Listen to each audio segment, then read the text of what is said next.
12 de janeiro de 2011, uma tragédia marca o início do ano na região serrana do Rio de Janeiro. No dia 15 de fevereiro de 2022, chovia aqui em Petrópolis.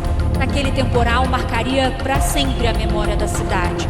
235 pessoas morreram e 2 nunca chegaram a ser encontradas. Mais um dia de buscas após o temporal que devastou o litoral de São Paulo. 49 mortes foram confirmadas pela Defesa Civil Estadual. É a maior enchente da história do Rio Grande do Sul.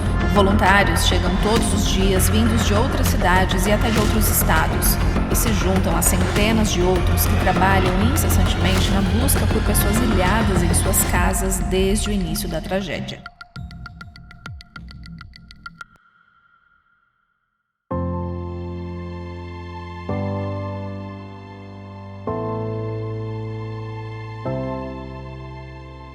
Poderíamos dizer que as tragédias ocorridas no Rio Grande do Sul e São Paulo teriam ocorrido por conta de desastres naturais, especificamente chuvas torrenciais, com inundações e deslizamentos de encostas. Entretanto, especialistas classificam esses desastres como efeitos climáticos extremos, provocados pelo aquecimento do planeta por conta da crescente emissão de gases de efeito estufa, combinado com outras ações deletérias, como o desmatamento de nossas florestas.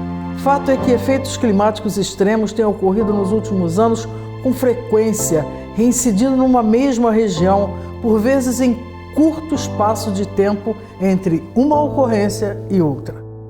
Pergunto: quais medidas poderiam ter sido tomadas pelo poder público para mitigar tais impactos?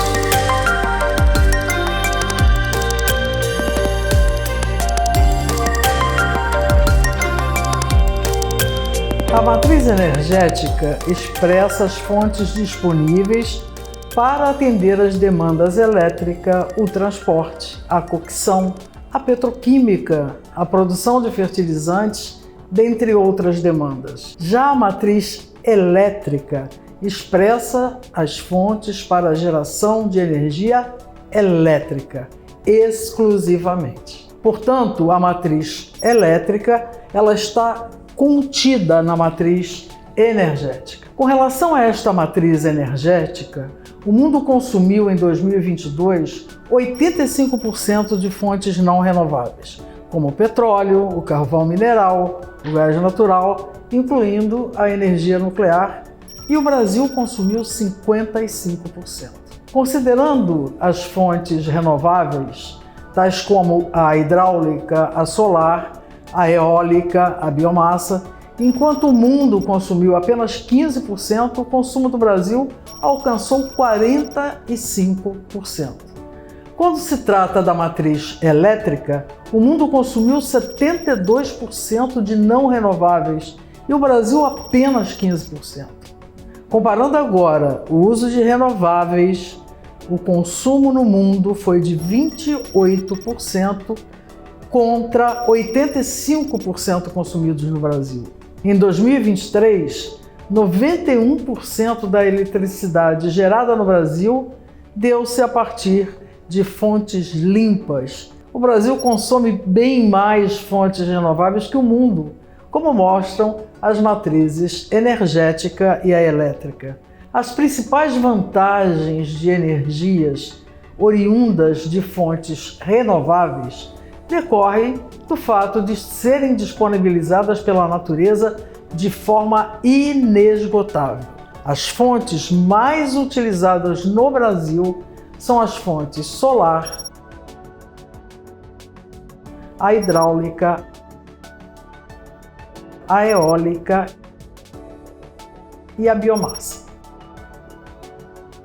Por outro lado, as desvantagens do uso de energias não renováveis, petróleo, gás natural, carvão mineral, decorrem do fato de serem fontes de origem fóssil, portanto finitas. A literatura mostra projeções acerca do pico de produção de petróleo e gás natural no mundo, o qual poderá se dar em 2050. A partir daí, nós temos uma queda acentuada até 2100. Não há consenso sobre essas projeções, em especial pelos negacionistas da necessária transição energética. Outra desvantagem é que a queima dos fósseis ocasiona a emissão de gases de efeito estufa, responsáveis pelo aquecimento do planeta, propiciando efeitos climáticos extremos, tais como inundações e longos períodos de seca. Entretanto, há que se admitir que a diversificação de fontes contribui para a sustentabilidade energética de um país, pois as fontes renováveis e as não renováveis se complementam quando necessário. Sob a ótica da segurança energética, o Brasil ainda conta com a participação de 35% do petróleo em sua matriz energética. Entretanto, o Brasil é autossuficiente na produção líquida de petróleo. Em 2023 foram produzidos 3,4 milhões de barris de petróleo por dia. Esta condição lhe confere certa estabilidade geopolítica, diferentemente de países grandes importadores de petróleo e gás natural, como a China, o Japão, a Coreia do Sul e a Alemanha. As tendências socioeconômicas após a Revolução Industrial, período entre 1800 até os dias atuais, mostram um crescimento acelerado da população mundial, marcada pelo consumo acentuado de energia, petróleo, gás natural, carvão, a energia nuclear, a energia hidráulica. Em consequência, cresceu a construção de infraestruturas nos setores elétrico e de óleo e gás, bem como no de rodovias, ferrovias, portos, aeroportos, telecomunicações. Todas essas expansões, dentre outras, costumeiramente demonstram progresso, expectativas de altos PIBs. A consequência da intensidade do uso de energia para sustentar tal crescimento foram o aumento das emissões de gases de efeito estufa, o aquecimento da Terra, a acidificação dos oceanos. Verificou-se ainda a pesca predatória, o uso indevido das florestas com abertura de terra para a pastagem, perda de áreas relevantes de florestas tropicais provocadas pelo fogo e desmatamento inconsequentes. Se o consumo de energia, o crescimento econômico não for administrado, em especial nos países ricos, os maiores emissores, as consequências maléficas continuarão a maltratar o meio ambiente, as pessoas que nele habitam, em especial as mais vulneráveis. Veja bem, o efeito estufa é necessário para preservar o calor no planeta, tornando-o habitável. Entretanto, a ciência mostra que vivenciamos uma crise climática por conta da concentração excessiva do calor, ampliando a temperatura da Terra para além do seu estado natural. Os gases de efeito estufa, gás carbônico, metano, óxido nitroso e outros, absorvem a radiação infravermelha, aumentando a temperatura, assim como se fosse um cobertor cada vez mais espesso envolvendo o planeta. A redução dos efeitos das emissões desses gases na atmosfera será gradativa, na medida que se minimize a utilização de combustíveis fósseis, por exemplo. Em substituição a estes, o sistema solar, hídrica, eólica é de grande valia na ampliação da eletrificação para além dos veículos elétricos em visível expansão no mundo inteiro. Fato é que não há solução de efeito rápido para a reversão deste quadro de aquecimento global. Temos sim que evitar a progressão do aquecimento, reduzindo a combustão dos fósseis, utilizando a terra, o agronegócio, de forma inteligente, priorizando a eficiência energética nos processos industriais e no uso de utensílios domésticos. Saibam o quão perverso podem ser os efeitos do aquecimento global sobre o agronegócio de nosso país, atividade que correspondeu a 23,8% do PIB brasileiro em 2023. Estudos da Embrapa mostram que a Bacia do São Francisco, o Nordeste e toda a região amazônica estão se tornando mais secos, enquanto está chovendo mais na região sul do Brasil.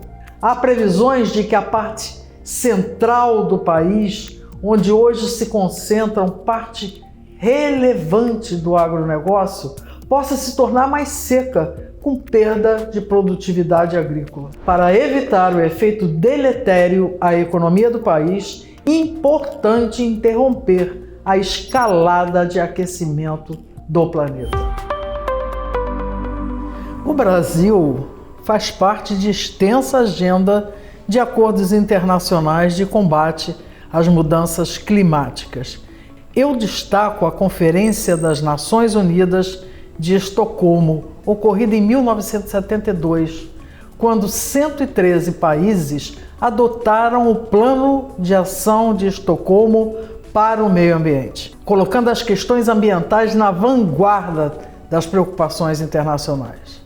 A segunda Conferência Mundial do Clima da ONU deu-se em 1990, quando foi publicado o primeiro relatório de avaliação pelo IPCC, Painel Intergovernamental de Mudanças Climáticas.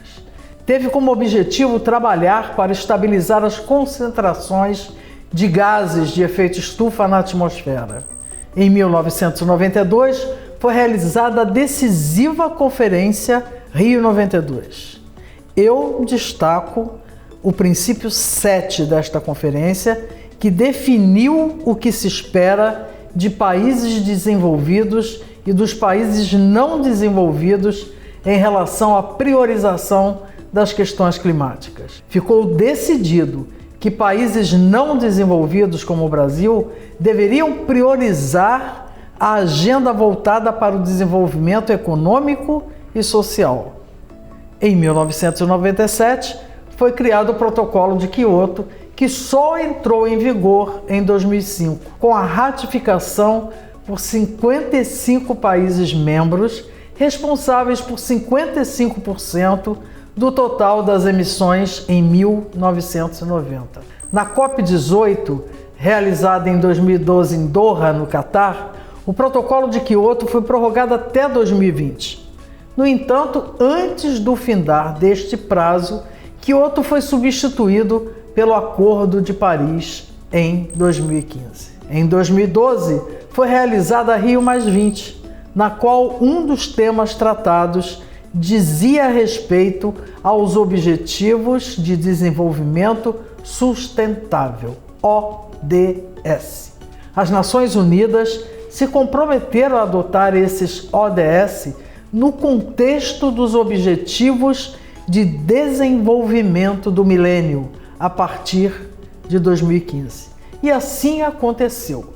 A Agenda 2030 é um compromisso global construído pelos 193 Estados-membros da ONU, expresso na Resolução 70 da Assembleia Geral das Nações Unidas de 2015, intitulada Transformando o Nosso Mundo, a Agenda 2030 para o Desenvolvimento Sustentável.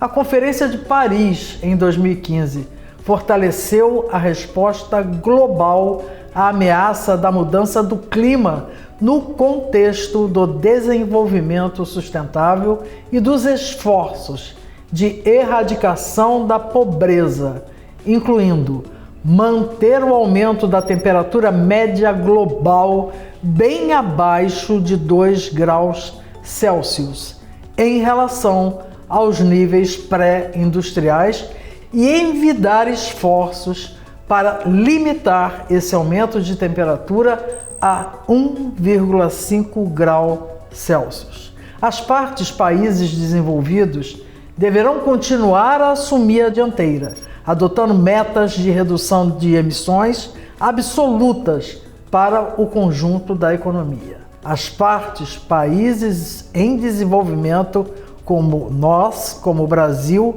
deverão continuar a fortalecer seus esforços de mitigação e progressivamente transitar para metas de redução ou de limitação de emissões. Sobre a COP, Conferência das Partes, é promovida pela ONU anualmente. A primeira COP aconteceu em Berlim em 2015, a última em Dubai em 2023, com o objetivo de debater as mudanças climáticas, encontrar soluções para os problemas ambientais e negociar acordos. A próxima será a COP29 em Baku e a COP30 será aqui no Brasil, em Belém, 2025. E agora eu tenho perguntas para fazer a vocês.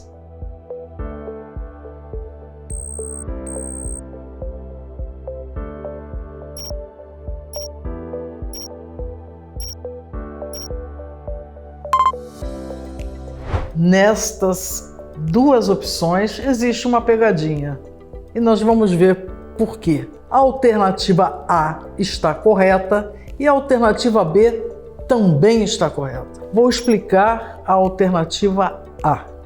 Uma térmica a gás natural de ciclo combinado custa, em termos de reais por megawatt-hora, 3 vezes mais do que a solar fotovoltaica, segundo o custo nivelado de energia. Custo nivelado de energia é uma métrica para que a gente possa comparar o custo de geração de cada uma dessas fontes.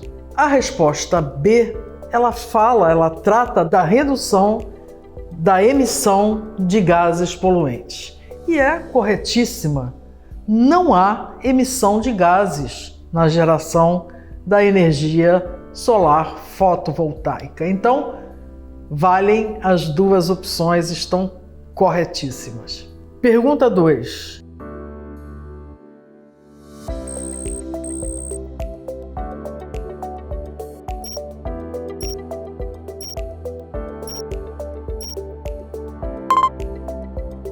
O objetivo do Protocolo de Kyoto era a redução das emissões de gases de efeito estufa. Mas, professora, era por quê?